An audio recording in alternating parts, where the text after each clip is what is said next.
En 2020, Henri Delacroix pensait que sa vie était définitivement brisée. 21 ans plus tôt, son fils Julien avait disparu sans laisser de traces dans les rues de Lyon. 21 ans de recherches infructueuses, d'espoirs déçus et de nuits blanches. Mais ce jour de septembre, dans une station-service de Marseille, Henri allait retrouver son fils, vivant, en bonne santé, sous une nouvelle identité. Ce qui devait être le plus beau jour de sa vie allait se transformer en cauchemar. Car derrière cette disparition se cachait un secret si sombre qu'il remettait en question tout ce qu'Henri croyait savoir sur sa propre famille. Un secret qui impliquait la mort de son frère Claude, survenu 1 an avant la disparition de Julien. Un secret qui révélerait la véritable raison pour laquelle un adolescent de 16 ans avait choisi de disparaître plutôt que de rester dans sa famille. Parfois, retrouver quelqu'un qu'on aime peut révéler des vérités qu'on aurait préféré ne jamais connaître.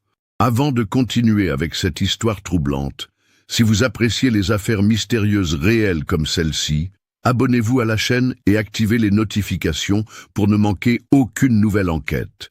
Maintenant, découvrons comment tout a commencé. Lyon, automne 1999. La capitale des Gaules s'étendait sous un ciel plombé typique de la saison, ses traboules séculaires serpentant entre Presqu'île et Croix-Rousse. Dans le quartier de la Guillotière, Henri Delacroix menait une vie qui ressemblait à celle de milliers d'ouvriers lyonnais. Métro boulot dodo, avec pour seule joie les matchs de l'Olympique lyonnais et les soirées en famille. À 41 ans, Henri dirigeait un petit garage automobile rue de Marseille, une affaire héritée de son père qui lui permettait tout juste de faire vivre sa famille.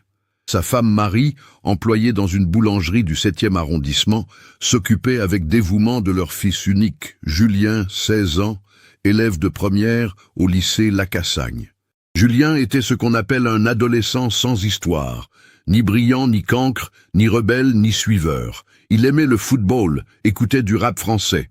MC Solar et IAM étaient ses préférés, et rêvait de devenir mécanicien comme son père. Grand pour son âge, avec les cheveux châtains de sa mère et les yeux verts de la famille Delacroix, il avait cette assurance tranquille des jeunes qui grandissent dans un environnement stable.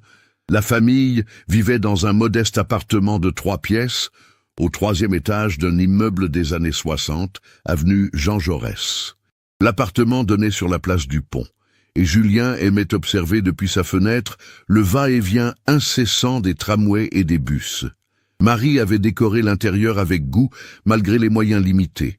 Des rideaux à fleurs, des photos de famille dans des cadres dorés, et cette odeur persistante de café et de pain frais qu'elle rapportait de son travail. Henri était un homme taciturne, aux mains abîmées par 30 ans de mécanique. Il parlait peu, mais aimait profondément sa famille. Chaque dimanche, il emmenait Julien voir jouer l'OL au stade de Guerland, partageant avec son fils cette passion héritée de son propre père. Ces moments-là comptaient parmi les plus heureux de sa vie. Marie, elle, était l'âme de la famille. À 38 ans, elle gardait cette vivacité et cette chaleur qui avaient séduit Henri 20 ans plus tôt. Elle s'inquiétait pour tout le monde, cuisinait des plats généreux et maintenait cette harmonie familiale si précieuse dans un quartier où beaucoup de familles se déchiraient. La famille Delacroix entretenait des relations cordiales avec le voisinage. Madame Fernandez, la concierge espagnole, gardait un œil maternel sur Julien depuis son enfance. Monsieur Khalil, le propriétaire de l'épicerie du coin, lui offrait parfois des bonbons. C'était cette France populaire et solidaire des années 90, où tout le monde se connaissait et où la disparition d'un enfant du quartier concernait toute la communauté. Claude Delacroix, le frère cadet d'Henri, était mort l'année précédente dans un accident de voiture sur l'autoroute A6, en revenant de Chalon-sur-Saône, où il travaillait comme représentant commercial. Sa mort avait profondément marqué Henri, qui entretenait avec son frère de 3 ans, son cadet, une relation complexe, mélange d'affection et de rivalité fraternelle. Claude était tout ce qu'Henri n'était pas, bavard, séducteur, ambitieux. Il rêvait de monter sa propre affaire et critiquait souvent Henri pour son manque d'ambition. Depuis la mort de Claude, Henri semblait porter un poids supplémentaire sur les épaules. Marie l'avait remarqué. Il parlait encore moins qu'avant, restait parfois des heures à fixer le vide, et avait pris l'habitude de boire quelques bières de plus le soir. Julien aussi avait été affecté par la disparition de son oncle, qu'il admirait pour sa désinvolture et ses histoires de voyages commerciaux. Le jeudi 14 octobre 1999 restera à jamais gravé dans la mémoire d'Henri Delacroix. Cette journée avait pourtant commencé comme toutes les autres. Marie était partie à 5h30 pour la boulangerie, Henri avait ouvert son garage à 7h et Julien s'était rendu au lycée à 8h, comme d'habitude. Vers 10h, Henri reçut un appel de la vie scolaire du lycée Lacassagne. Julien était absent depuis le début de la matinée et personne ne l'avait vu. Henri pensa d'abord à une erreur administrative. Cela arrivait parfois. Mais quelque chose dans le ton de la surveillante l'inquiéta. Il ferma temporairement le garage et se rendit au lycée. Madame Roussel, la conseillère principale d'éducation, confirma l'absence. Elle précisa que Julien n'avait manqué aucun cours depuis la rentrée et que ce comportement ne lui ressemblait pas. Ensemble, ils contactèrent Marie à la boulangerie. Elle aussi était inquiète. Julien lui avait semblé préoccupé depuis quelques jours, mais elle avait mis cela sur le compte de l'adolescence. Henri rentra chez lui vers midi, espérant trouver Julien. L'appartement était vide. Il remarqua que le sac de sport de son fils avait disparu, ainsi que quelques vêtements et sa console de jeu portable. Cette découverte lui serra le cœur. Julien était parti volontairement. L'après-midi s'écoula dans l'angoisse. Henri et Marie appelèrent tous les amis de Julien, contactèrent les parents, firent le tour des lieux qu'il fréquentait habituellement. Personne ne l'avait vu. Plus troublante encore, Sébastien Moreau, son meilleur ami depuis l'école primaire, révéla que Julien lui avait posé des questions étranges la semaine précédente sur les moyens de partir vivre ailleurs, sans être retrouvé. Vers 18h, Henri se rendit au commissariat du 7e arrondissement pour signaler la disparition. L'agent d'accueil, un homme d'une 50aine d'années aux cheveux grisonnants, prit la déclaration avec professionnalisme, mais sans urgence particulière. Dans 80% des cas de fugue d'adolescents, lui expliqua-t-il, les jeunes revenaient d'eux-mêmes dans les 48 heures. Marie refusa de rentrer chez elle ce soir-là. Elle resta dans les rues jusqu'à minuit, appelant le nom de son fils, interrogeant les derniers passants. Henri la retrouva épuisée sur un banc, place Bellecour, fixant les lumières de la ville, avec l'espoir insensé de voir apparaître Julien. Le vendredi matin, l'inquiétude avait laissé place à la panique. Julien n'avait toujours pas donné signe de vie.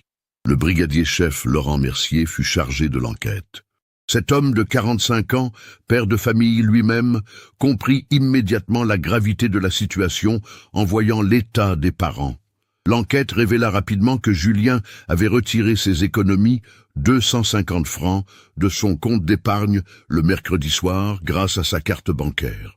Les images de la caméra de surveillance de la banque montraient un adolescent déterminé, sans trace visible de détresse. Il avait également acheté un ticket de train pour une destination inconnue à la gare de la Part-Dieu jeudi matin vers 8h30. L'employé de la SNCF qui avait vendu le billet se souvenait vaguement d'un jeune homme correspondant au signalement, mais impossible de déterminer sa destination finale. Julien avait acheté un billet jusqu'à Valence, mais rien n'indiquait qu'il s'y était arrêté. Les jours suivants furent un cauchemar organisé. Marie prit un congé sans solde de la boulangerie pour se consacrer entièrement aux recherches. Henri ferma son garage et contacta tous les médias locaux. L'affaire fit la une du Progrès de Lyon et France 3 Rhône-Alpes diffusa un appel à témoins lors du journal régional. La police scientifique fouilla minutieusement la chambre de Julien. Ils découvrirent qu'il avait emporté ses affaires les plus personnelles. Sa chaîne stéréo portable, ses CD préférés, quelques livres, ses photos de famille. Mais surtout, ils trouvèrent sous son matelas une enveloppe contenant des photocopies de documents officiels, son acte de naissance, sa carte d'identité, son livret de famille. Cette découverte intrigua le brigadier-chef Mercier. Pourquoi un adolescent aurait-il besoin de copies de ces documents pour une simple fugue? à moins qu'il n'ait planifié de construire une nouvelle identité. Les semaines passèrent sans aucune trace de Julien. Malgré les diffusions d'avis de recherche dans toute la France, les contrôles routiers et ferroviaires, et même les vérifications dans les foyers pour mineurs, aucun indice ne permettait de localiser l'adolescent. L'enquête révéla que Julien s'était documenté sur Internet dans les semaines précédant sa disparition. L'historique de l'ordinateur familial montrait des recherches sur les procédures de changement d'état civil, les moyens de vivre sans papiers officiels et même des forums dédiés aux personnes souhaitant disparaître volontairement. Mais le plus troublant était ce que découvrit Marie en rangeant les affaires de son fils. Dans une boîte à chaussures cachée au fond de son armoire, elle trouva des lettres jamais envoyées, adressées à Claude, son beau-frère décédé. Dans ces lettres, Julien exprimait sa confusion, sa colère, et surtout une phrase qui glaça le sang de ses parents. « Je sais maintenant pourquoi tu es vraiment mort, et je ne peux plus vivre avec cette vérité. » Les mois qui suivirent la disparition de Julien transformèrent la famille Delacroix en fantômes d'eux-mêmes. Marie, autrefois si vivante et chaleureuse, sombra dans une mélancolie profonde. Elle reprit le travail à la boulangerie en janvier 2000, mais ses collègues la décrivaient comme une femme brisée, accomplissant ses tâches de manière mécanique, le regard toujours tourné vers la porte dans l'espoir de voir apparaître son fils. Henri, de son côté, développa une obsession qui allait durer des décennies. Il transforma son garage en véritable centre de recherche privée. Sur les murs, entre les calendriers de pièces détachées et les certificats de contrôle technique, s'étalèrent des cartes de France punaisées de fil rouge, des photos de Julien à différents âges et des listes de numéros de téléphone griffonnés à la hâte. Chaque semaine, Henri prenait sa fourgonnette Renault Express et parcourait des centaines de kilomètres, plaçardant des affiches dans les gares, les centres commerciaux, les campus universitaires. Il avait calculé qu'en 20 ans, il avait collé plus de 15 000 affiches à travers la France. Son message était toujours le même. « Julien, si tu lis ceci, sache que nous t'aimons et que tu peux rentrer à la maison, tes parents qui ne t'oublieront jamais. » Le couple ne survécut pas à cette épreuve. En 2003, Marie et Henri se séparèrent officiellement, bien qu'ils continuassent à coordonner leurs recherches. Marie ne supportait plus l'atmosphère de leur appartement, où chaque objet lui rappelait leur fils disparu. Elle déménagea dans un petit studio rue de la République, gardant précieusement la chambre de Julien intacte dans l'ancien domicile conjugal qu'Henri continua d'occuper seul. La mort de Marie en 2015, d'un cancer du poumon foudroyant, acheva de détruire Henri. Elle s'éteignit en murmurant le nom de Julien, emportant avec elle l'espoir qu'elle avait maintenu pendant 16 ans. Henri se retrouva seul face à sa quête, persuadé qu'il était désormais le seul à ne pas avoir oublié son fils. Les années 2010 marquèrent l'avènement des réseaux sociaux qu'Henri apprit à utiliser avec l'aide de Sébastien Moreau, devenu informaticien. Sébastien, rongé par la culpabilité de n'avoir pas su retenir son meilleur ami, aidait Henri bénévolement. Ensemble, ils créèrent des pages Facebook, des comptes Twitter, publièrent des vidéos sur YouTube. Henri vieillit devant les caméras, ses cheveux blanchissant, ses rides se creusant, mais son message restait inchangé. L'enquête officielle avait été classée sans suite en 2005, faute d'éléments nouveaux. Le brigadier-chef Mercier, muté entre-temps à Villeurbanne, continuait néanmoins à suivre l'affaire informellement.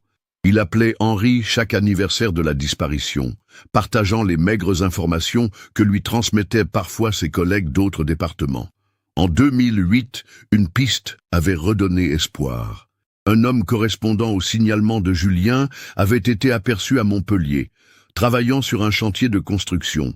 Henri avait fait le voyage immédiatement, mais l'homme en question était un immigré clandestin roumain qui ne parlait pas français. L'espoir s'effondra une fois de plus. D'autres fausses alertes suivirent. Un sans-abri à Toulouse en 2011, un serveur dans un restaurant de Perpignan en 2014, un passager de ferry à Calais en 2016. Chaque fois, Henri accourait, scrutait le visage de l'inconnu, cherchant dans ses traits le petit garçon qu'il avait vu grandir. Le quartier de la Guillotière avait changé. L'immeuble de la famille Delacroix avait été rénové. Madame Fernandez était décédée. Monsieur Khalil avait vendu son épicerie. Seul Henri demeurait, gardien obstiné d'une mémoire que le temps avait effacée pour tous les autres. Pourtant, Henri ne se contentait pas d'attendre. Il avait développé une méthode systématique. Chaque mois, il contactait les commissariats de police de 10 villes différentes, demandant si des individus sans papier avaient été contrôlés. Il envoyait des courriers aux services sociaux, aux hôpitaux, aux associations caritatives. Sa correspondance était méthodiquement classée dans des dossiers qu'il conservait dans d'anciens bidons d'huile de moteur. En 2018, un détail intrigua Henri. En consultant les archives numérisées des journaux locaux, il découvrit qu'un homme prénommé Antoine Lemaire avait été mentionné dans plusieurs faits divers mineurs à Marseille entre 2005 et 2010. Un témoin d'accident de la route, un bon samaritain ayant secouru un chien errant, un citoyen ayant signalé un début d'incendie. Rien d'extraordinaire, mais ce prénom et ce nom de famille résonnaient étrangement dans sa mémoire. Henri ne parvenait pas à identifier pourquoi ce nom lui était familier. Il passa des nuits à fouiller ses archives, ses cartons de correspondance, ses dossiers de presse. L'intuition le taraudait, mais la réponse lui échappait. Le matin du 12 septembre 2020, Henri Delacroix prit la route vers Marseille pour ce qui devait être un simple dépannage. Un de ses anciens clients, désormais installé dans les Bouches-du-Rhône, lui avait demandé de venir réparer sa voiture de collection, une Citroën DS 21 de 1972. Henri acceptait parfois ce genre de mission lointaine, non par nécessité financière, mais parce que voyager lui donnait l'impression de continuer ses recherches.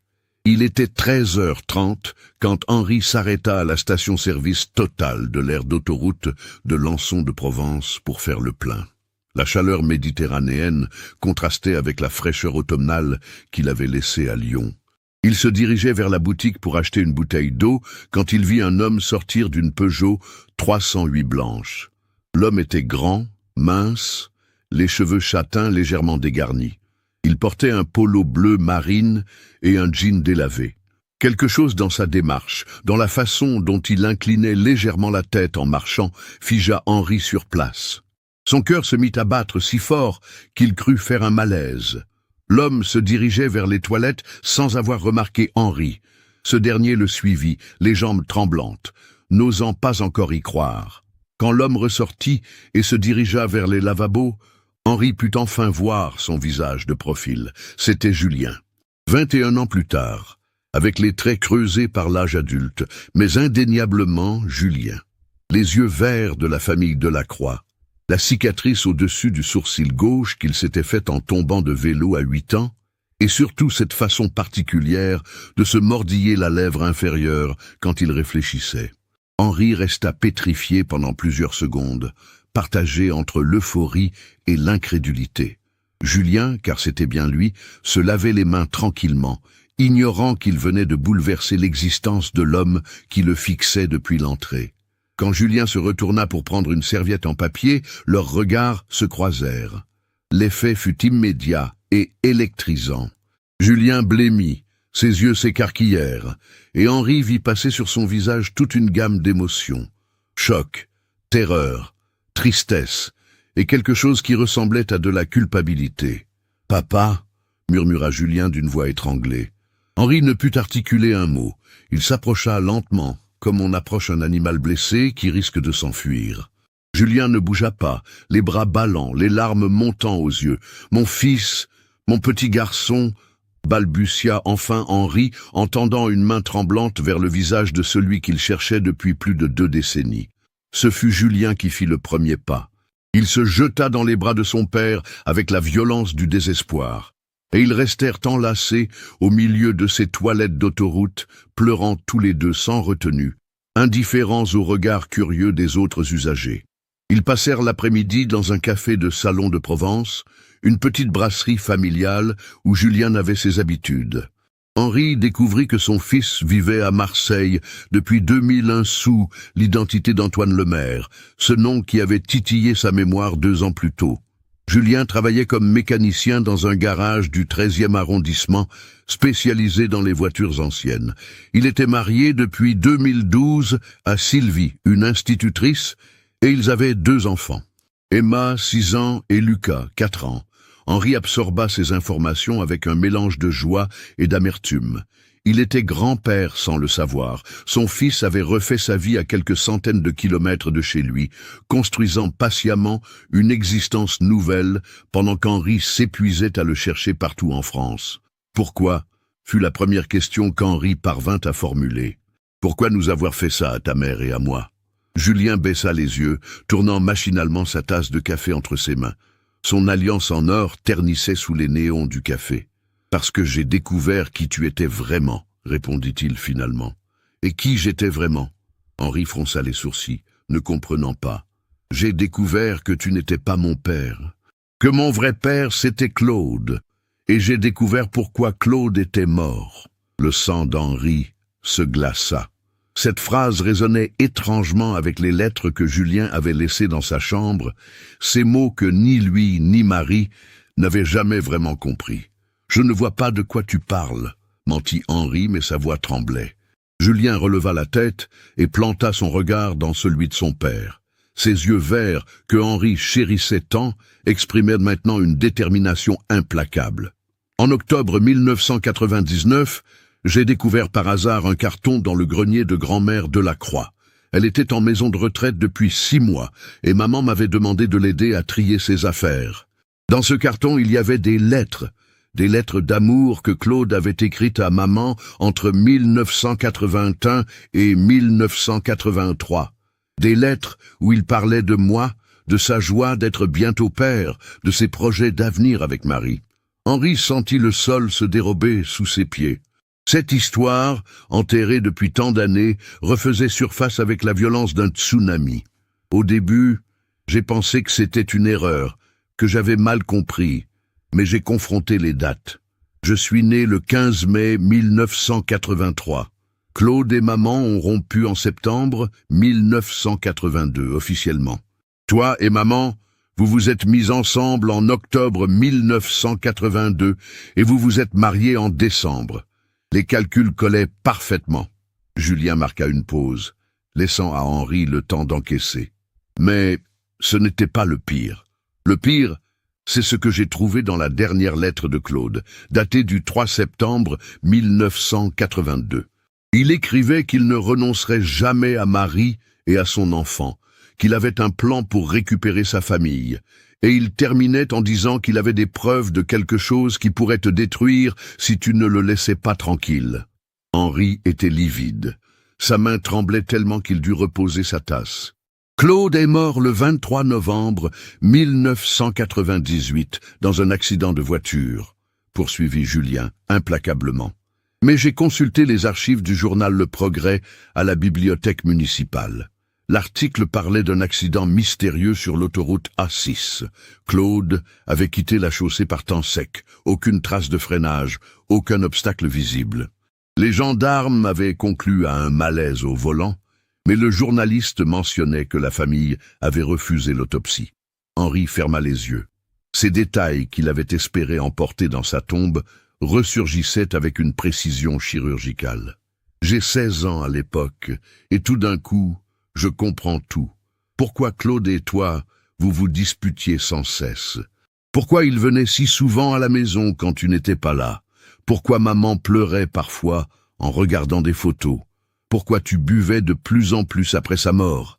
Et surtout, pourquoi tu me regardais parfois avec cette expression étrange, comme si tu voyais quelqu'un d'autre à travers moi? Julien se pencha vers Henri, sa voix se faisant plus dure. Tu as tué mon vrai père, n'est-ce pas? Et ensuite, tu as pris sa place dans notre famille. Henri garda le silence pendant de longues minutes, fixant le fond de sa tasse, comme s'il y cherchait une réponse. Autour d'eux, la vie du café continuait normalement. Des clients qui entraient et sortaient, le patron qui essuyait ses verres derrière le comptoir, le bruit familier de la machine à expresso. Cette normalité contrastait cruellement avec l'abîme qui venait de s'ouvrir entre le père et le fils. « Comment as-tu fait pour changer d'identité ?» finit par demander Henri, esquivant la question de Julien. J'avais 16 ans, mais j'étais débrouillard. Les premières semaines, j'ai vécu dans des foyers d'urgence à Valence, puis à Avignon. J'ai rencontré des gens qui m'ont appris comment survivre sans papiers officiels. En 2001, j'ai rencontré un homme qui fabriquait de fausses identités. Il m'a coûté toutes mes économies, mais j'ai obtenu une carte d'identité au nom d'Antoine Lemaire, né à Dunkerque. Les services de l'état civil étaient moins informatisés à l'époque. Il était plus facile de se glisser entre les mailles du filet. Julien but une gorgée de café avant de poursuivre. J'ai choisi Antoine parce que c'était le prénom que Claude voulait me donner selon ses lettres, et Lemaire, c'était le nom de jeune fille de grand-mère Delacroix. Une façon de garder un lien avec ma vraie famille, tout en effaçant celle qui m'avait menti. Henri accusait chaque mot comme un coup de poing. Il réalisait que son fils avait tout planifié, que sa disparition n'était pas un acte impulsif d'adolescente en crise, mais une fuite calculée pour échapper à une vérité insupportable. Les premières années ont été terribles, continua Julien. J'ai enchaîné les petits boulots, plongeur dans des restaurants, ouvrier agricole dans le Vaucluse, manutentionnaire. Je dormais parfois dans ma voiture, une vieille Renault 5 que j'avais achetée 300 €. Mais j'étais libre. Libre de cette famille construite sur un mensonge et un crime. Henri sentit les larmes monter à ses yeux. Ta mère n'a jamais cessé de t'attendre. Elle est morte en prononçant ton nom. Tu lui as brisé le cœur. Maman était complice, répliqua Julien sèchement. Peut-être pas du meurtre, mais du mensonge. Elle savait que Claude était mon père. Elle a choisi de me laisser grandir, en pensant que tu étais mon vrai père. Elle a choisi ta sécurité plutôt que ma vérité. Cette accusation blessa Henri plus profondément que tout le reste. Marie avait effectivement gardé le secret, mais par amour pour lui, par peur des conséquences. J'ai rencontré Sylvie, en 2007, reprit Julien, sa voix s'adoucissant légèrement. Elle enseignait dans une école primaire de Marseille où je faisais des travaux de rénovation. Elle ne sait rien de mon passé.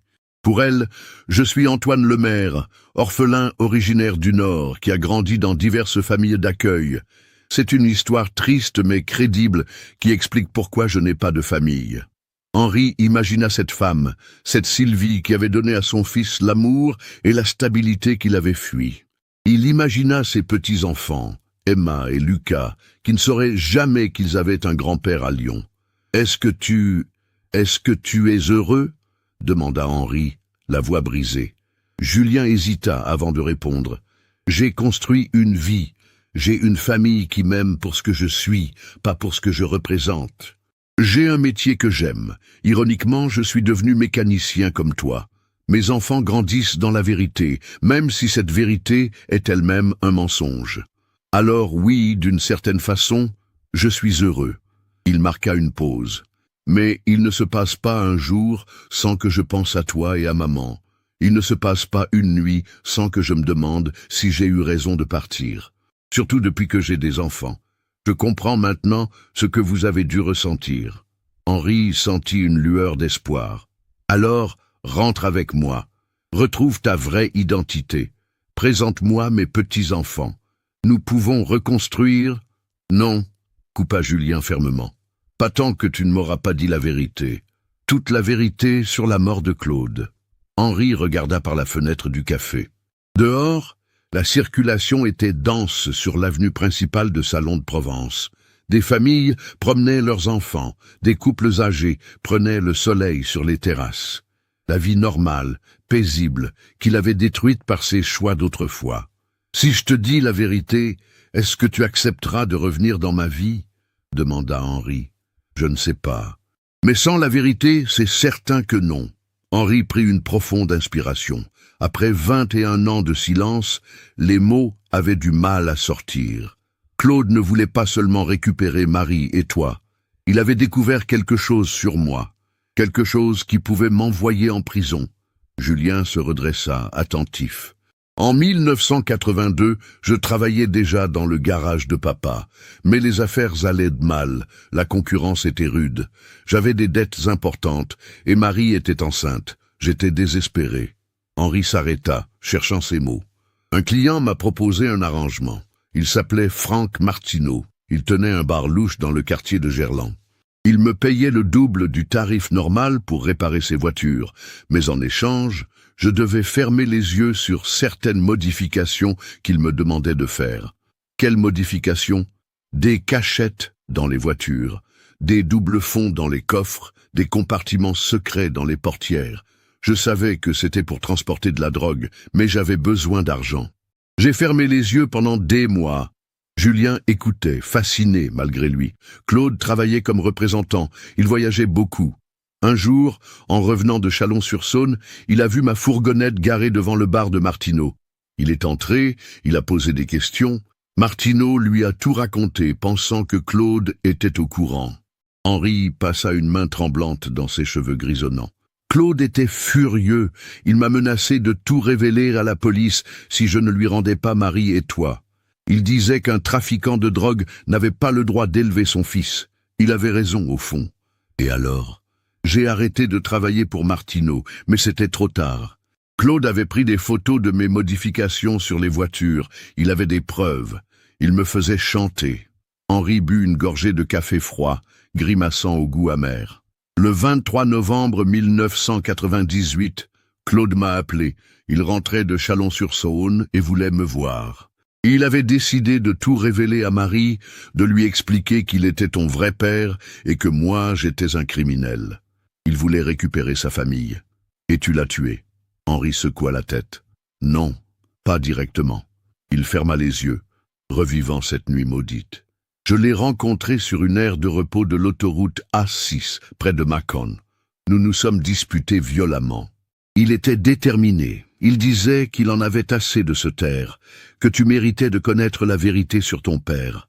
Moi j'avais peur de tout perdre, ma famille, mon garage, ma liberté. Henri ouvrit les yeux et planta son regard dans celui de son fils. Je lui ai donné rendez-vous le lendemain soir dans le garage. Je lui ai dit que j'étais prêt à tout avouer à Marie, mais que je voulais une nuit pour réfléchir à la façon de le faire. Il a accepté. Continue. Cette nuit-là, j'ai trafiqué sa voiture. J'ai desserré légèrement les boulons de ses roues avant, juste assez pour qu'elle se détache après quelques kilomètres d'autoroute. Je savais qu'il reprendrait la route vers Chalon-sur-Saône le lendemain matin. Julien blêmit en comprenant l'ampleur de la préméditation. L'accident a eu lieu exactement comme je l'avais prévu. Sa voiture a quitté la chaussée à 130 km/h quand les roues se sont détachées. Les gendarmes ont conclu à un défaut mécanique. Personne n'a soupçonné un sabotage. Le silence retomba entre eux. Henri venait d'avouer un meurtre vieux de 22 ans et Julien encaissait le choc de découvrir que son père adoptif était réellement un assassin. « Voilà la vérité », murmura Henri. « J'ai tué mon propre frère pour garder ma famille et échapper à la prison. Et au final, j'ai tout perdu quand même. Marie est morte de chagrin, tu as disparu. Et moi, j'ai passé 21 ans à expier en te cherchant partout. » Julien resta silencieux pendant de longues minutes, digérant ses révélations. Quand il releva la tête, ses yeux exprimaient un mélange de dégoût et de pitié. Maintenant, je comprends pourquoi je ne pouvais pas rester. Un enfant sent ces choses-là, même inconsciemment. Je sentais que quelque chose était faux dans notre famille. Il se leva de sa chaise. « Il faut que j'y aille. Sylvie m'attend pour dîner, et j'ai promis aux enfants de les emmener au parc après. » Henri paniqua. « Attends, nous devons discuter de ce qui va se passer maintenant. Est-ce que tu vas me dénoncer ?» Julien le regarda longuement. « Je ne sais pas encore. J'ai besoin de temps pour réfléchir, pour digérer tout ça. » Il posa une main sur l'épaule de son père. « Donne-moi ton numéro de téléphone. Je te contacterai dans quelques jours. » Henri griffonna son numéro sur une serviette en papier, les mains tremblantes. « Julien, je sais que tu ne peux pas me pardonner, mais sache que je t'ai aimé comme mon propre fils. Tu es la seule chose bien qui me soit arrivée dans la vie. » Julien prit la serviette sans répondre et sortit du café, laissant Henri seul avec ses remords et ses révélations. Les jours qui suivirent furent les plus longs de la vie d'Henri. Il était rentré à Lyon dans un état second, incapable de se concentrer sur quoi que ce soit. Son garage fermait plus tôt. Ses clients réguliers remarquaient son air absent, ses gestes mécaniques. Il sursautait à chaque sonnerie de téléphone, espérant et redoutant à la fois l'appel de Julien. Le vendredi suivant, vers 19 heures, son téléphone vibra. C'était un numéro marseillais qu'il ne connaissait pas. « Allô ? C'est moi », dit simplement la voix de Julien. « Je voudrais qu'on se revoie. Mais cette fois, j'aimerais que tu viennes chez moi. Il faut que tu rencontres ma famille. » Henri sentit son cœur s'emballer. « Tu es sûr ? Et Sylvie, qu'est-ce que tu lui as dit ?»« Je lui ai dit que j'avais retrouvé mon père biologique, que nous nous étions perdus de vue il y a longtemps à cause d'une dispute familiale. Elle a insisté pour t'inviter à dîner dimanche. Elle dit qu'Emma et Lucas ont le droit de connaître leur grand-père. » Henri ferma les yeux, ému aux larmes. « Et la police ? Tu as décidé de... Nous en parlerons dimanche. Viens vers midi. J'habite dans le 13e arrondissement, quartier de la Rose. Je t'envoie l'adresse par SMS. » Le dimanche matin, Henri prit la route de Marseille avec un mélange d'excitation et d'appréhension qu'il n'avait pas ressenti depuis des décennies. Il avait acheté des cadeaux pour ses petits-enfants, une poupée pour Emma et un camion de pompiers pour Lucas. Des jouets simples, mais choisis avec l'amour d'un grand-père qui découvrait enfin sa famille. L'appartement de Julien se trouvait dans une résidence moderne, construite dans les années 2010, avec des balcons fleuris et un petit jardin communautaire. Henri monta les 3 étages, le cœur battant, serrant dans ses mains les sacs de cadeaux. Quand la porte s'ouvrit, Henri découvrit une femme brune aux yeux noisettes, au sourire chaleureux malgré une légère nervosité. Sylvie était plus petite que Marie, mais elle avait cette même bienveillance naturelle qui avait séduit Henri chez sa défunte épouse. « Monsieur Delacroix, » dit-elle en lui tendant la main, « Antoine m'a beaucoup parlé de vous. Entrez, je vous prie. » Henri pénétra dans un appartement lumineux, décoré avec goût mais sans ostentation. Des dessins d'enfants ornaient le réfrigérateur, des photos de famille couvraient les étagères du salon. Sur l'une d'elles, Henri reconnut Julien souriant, tenant dans ses bras un bébé qu'il supposait être Emma. « Papa !» cria une petite voix. Emma déboula du couloir, suivie de près par son petit frère Lucas. Ils s'arrêtèrent net en voyant Henri, soudain timide. « Les enfants, je vous présente Henri, le papa d'Antoine, » dit Sylvie doucement.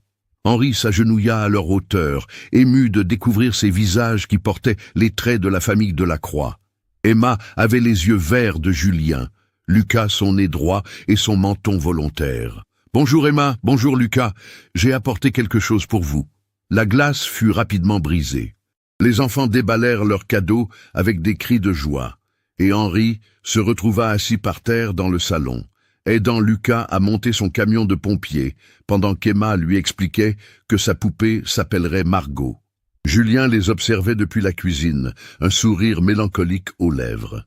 Sylvie préparait le déjeuner, jetant de temps en temps des regards curieux vers ce beau-père qu'elle n'avait jamais espéré rencontrer.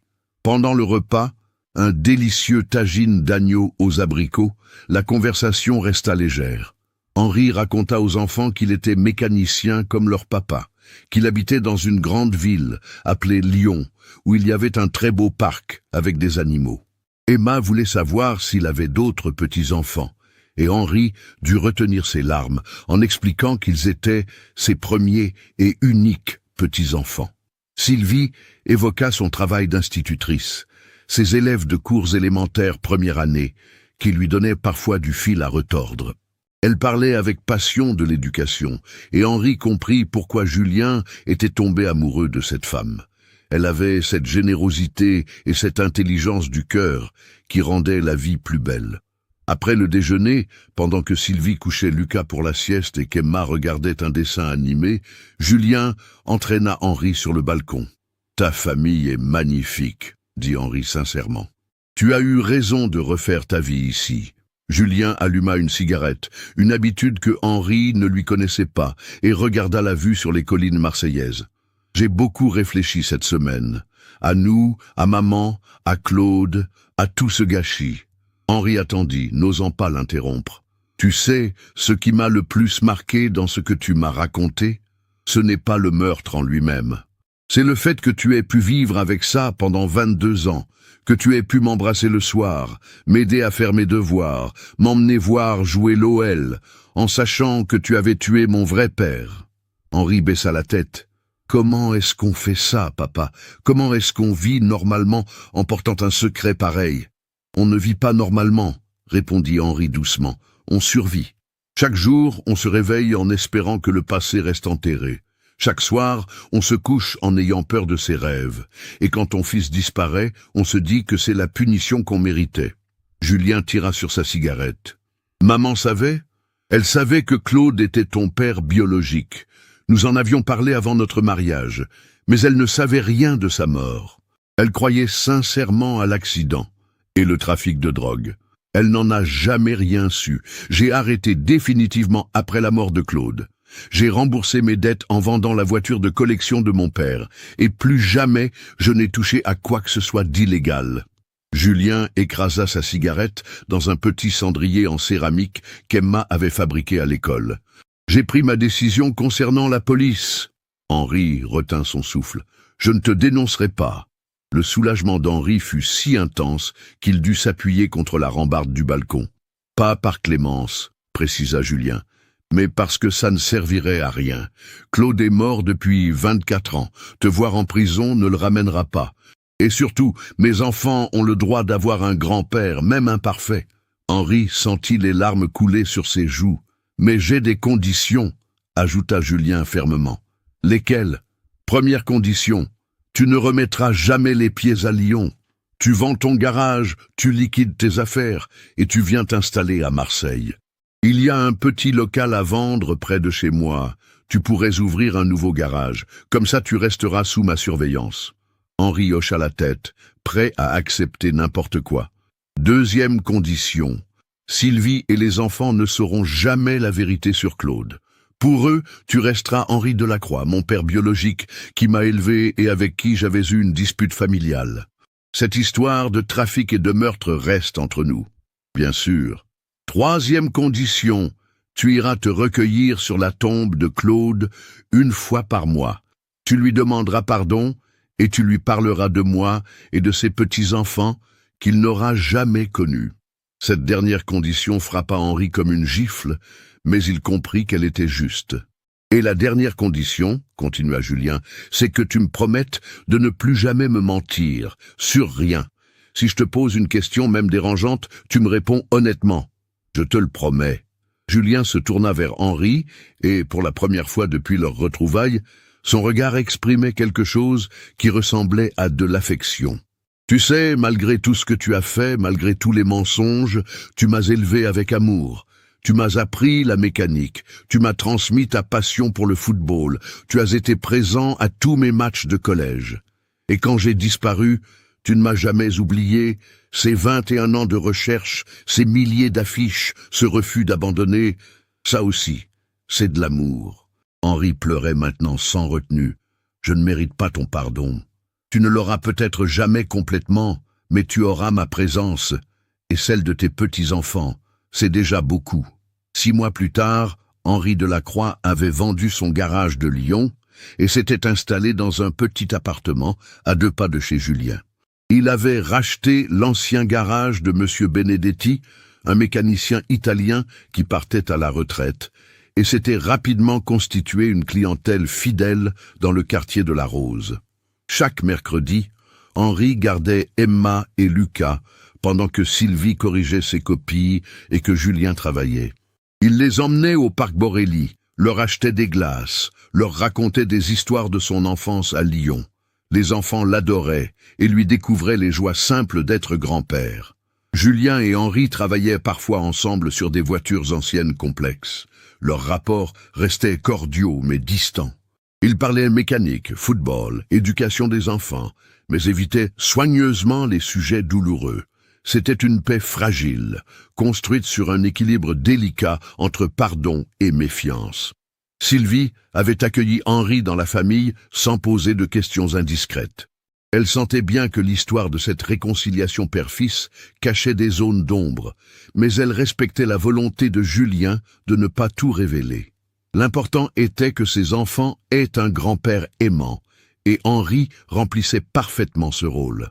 Un dimanche de mai 2021, lors du 2e anniversaire de leur retrouvailles, Henri et Julien se rendirent ensemble sur la tombe de Claude, au cimetière de Loyasse, à Lyon.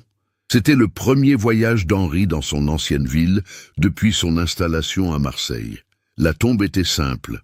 Une pierre grise avec l'inscription Claude Delacroix, 1958-1998, regretté de tous. Henri y déposa un bouquet de roses blanches, les préférées de Claude, et s'agenouilla. « Claude, je suis venu avec ton fils. Il s'appelle toujours Julien, mais il vit sous le nom d'Antoine maintenant. Il est devenu mécanicien comme nous. Il a épousé une femme formidable qui s'appelle Sylvie, et ils ont 2 enfants magnifiques, Emma et Lucas. Tu serais fier de lui. » Julien écoutait, ému malgré lui. « Je sais que tu ne peux pas me pardonner ce que j'ai fait, mais je voulais que tu saches que ton fils est un homme bon. Il a eu le courage de me laisser une chance alors que je ne la méritais pas. Il tient ça de toi, cette générosité. » Henri se releva, les genoux tremblants. « Je reviendrai le mois prochain et tous les mois suivants jusqu'à ma mort. C'est ma pénitence, et elle ne sera jamais suffisante. » Sur le chemin du retour vers Marseille, Julien brisa le silence qui s'était installé dans la voiture. « Emma m'a demandé hier pourquoi tu avais l'air si triste parfois. Qu'est-ce que tu lui as répondu ? Que tous les grands-pères portent des chagrins du passé, mais que ça ne les empêche pas d'aimer leurs petits-enfants. » Henri sourit tristement. « Elle est intelligente, cette petite. Elle tient ça de sa mère et de son grand-père aussi, je suppose. » C'était la première fois depuis leur retrouvailles que Julien employait spontanément le mot « grand-père » pour désigner Henri. Ce petit geste valait tous les pardons du monde. Au cours des mois suivants, Henri s'intégra progressivement dans sa nouvelle vie marseillaise. Il noua des amitiés avec ses voisins, participa aux fêtes de quartier, emmena Emma et Lucas voir jouer l'Olympique de Marseille au stade Vélodrome, remplaçant ainsi les sorties à Gerland de son ancienne vie lyonnaise. Parfois, le soir, seul dans son appartement, Henri regardait les photos de sa nouvelle famille. Emma et Lucas grandissaient vite, Sylvie s'était attachée à lui comme au père qu'elle n'avait jamais eu, et Julien apprenait lentement à lui refaire confiance. Cette seconde chance ne rachèterait jamais le crime du passé, Henri le savait. Mais elle lui permettait de donner un sens aux 21 années de recherche et de remords qu'il avait vécues. En retrouvant son fils, il avait aussi retrouvé une raison de vivre. L'histoire de la famille Delacroix était loin d'être un conte de fées.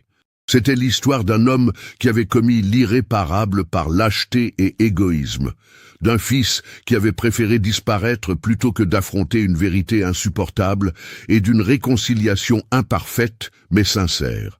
Mais c'était aussi l'histoire d'un amour plus fort que tout, celui d'un père pour son fils, et d'un fils pour son père, malgré les mensonges, malgré les crimes, malgré 21 ans de séparation.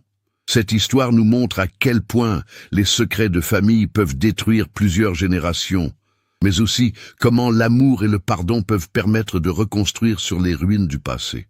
Henri Delacroix a retrouvé son fils au prix de révélations dévastatrices, mais leur relation, bien qu'irrémédiablement changée, a survécu à la vérité. Qu'est-ce qui vous a le plus marqué dans cette histoire? Pensez-vous que Julien a eu raison de pardonner à Henri? Comment auriez-vous réagi à sa place? Partagez vos réflexions en commentaire. Si cette enquête familiale vous a touché, n'oubliez pas de vous abonner à la chaîne et d'activer les notifications pour ne manquer aucune de nos prochaines histoires. Laissez un like si ce récit vous a marqué et partagez-le avec quelqu'un qui s'intéresse aux mystères de famille comme celui-ci.